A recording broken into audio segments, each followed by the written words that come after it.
Inanyayahan ko po na ang lahat ay tumayo at ang worship team na yayaan ko din po dito na awitin po nila ulit yung Jesus You Alone. So, ang lahat po tayo, ang kailangan lang po natin ay ang Panginoong Jesus. So, naniniwala po ba kayo na ang Panginoong Jesus lang ang kailangan po natin? Amen? So, lahat po tayo, so kung naniniwala tayo na ang Panginoong Jesus lang ang kailangan po natin, awitin po ulit natin yung Jesus You Alone.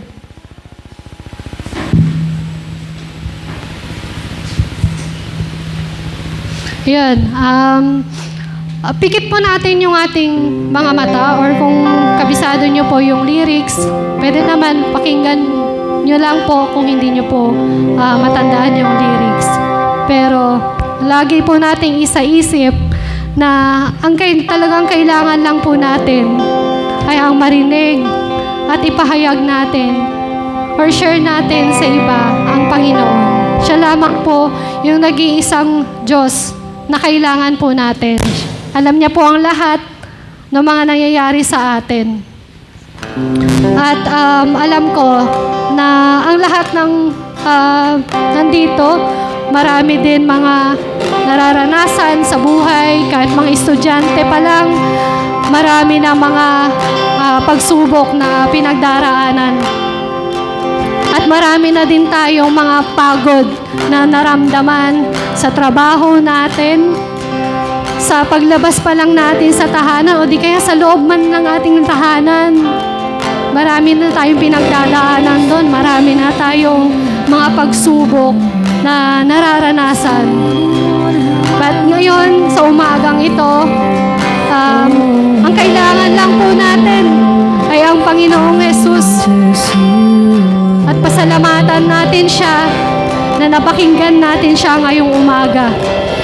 At kapag napakinggan natin, sabi natin kanina, i-share natin siya para tayo magkaroon ng transformation.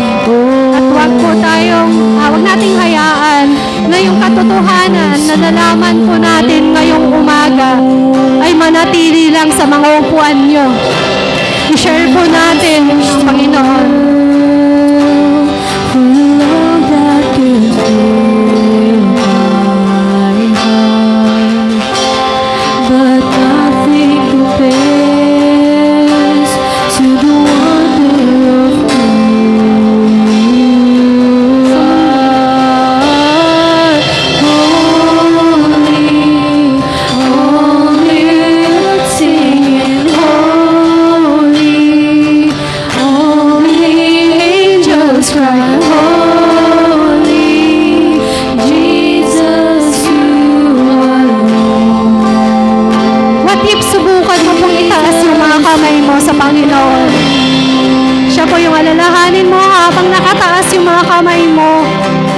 Nasa isip mo.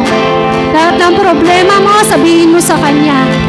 Dahil walang ibang taong kailangan natin. Wala tayong ibang kailangan kundi ang Panginoong Jesus. Hindi natin makikita sa mundong ito yung lahat ng ating pangangailangan. Dahil ang Diyos lamang ang may karapatan na magbigay sa iyo ng lahat-lahat ng ito. Bigay mo sa Lord yung lahat ng mga problema mo, lahat ng isipin mo, bigay mo sa Kanya. Sa araw na maghahanap natin ng kaligayahan sa mundo. And as sure as tuwati po natin makikita sa mundo yung mga kaligayahan na yun. Ang Lord lang ang magbibigay sa atin.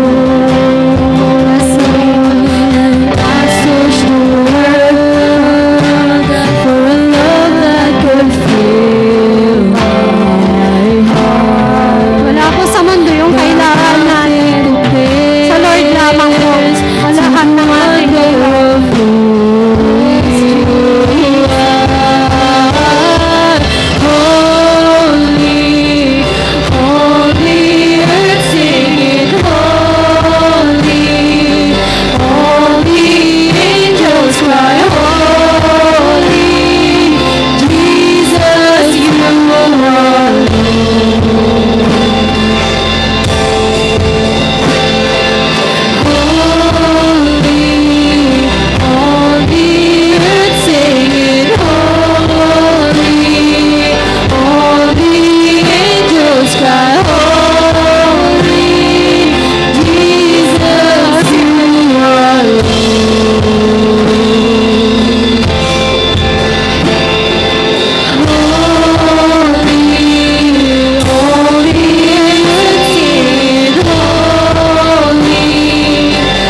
Panginoong Yesus, sa buhay at kaligtasan na binigay mo po sa bawat isa, Panginoon. Lord, ikaw lamang nakakaalam ng pinagdadaanan ng bawat isa. Lord, ikaw nakakaalam kung ano yung mga hirap na pinagdadaanan po namin, Panginoon. Lord, ikaw din ang tunay na nakakaalam at nakaranas, Panginoon, ng lahat ng hirap dito sa mundo, sapagkat isang beses ikaw ay nagkatawang tao, Panginoon, upang ikaw ay magsakripisyo ng buhay mo para sa amin, Panginoon. Kung hindi ka po nagkatawang tao, wala po kaming salvation ngayon. Wala po kaming inaasahan, Panginoon. Lord, help us, Lord, to be more obedient to you. At sa lahat ng aming gagawin, Panginoon, ikaw ang lagi naming maalala at wala nang iba, Panginoon. Lord, marami man kaming alalahanin sa buhay, mga trabaho po namin na nagpapahirap sa amin, yung mga anak po namin, Panginoon, na matitigas yung ulo, Panginoon. Pero alam ko, Panginoon, na meron kayong plano para sa kanila, Panginoon. Lord, tulungan mo po ang bawat isa, ang lahat ng mga magulang, ang lahat ng mga estudyante, Panginoon, sa kanilang pag-aaral. Kung maaari po, Panginoon, bigyan niyo po sila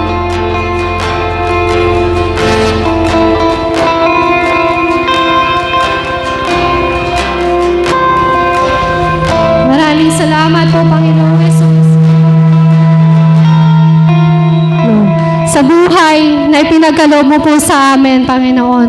Lord, aming ibinibigay yung aming mga alalahanin sa inyo, sapagkat ang sabi mo sa iyong salita, God, na ibigay namin sa iyo ang lahat ng aming alalahanin at kayo na po ang bahala, Panginoon, sapagkat ikaw ay napakalaki.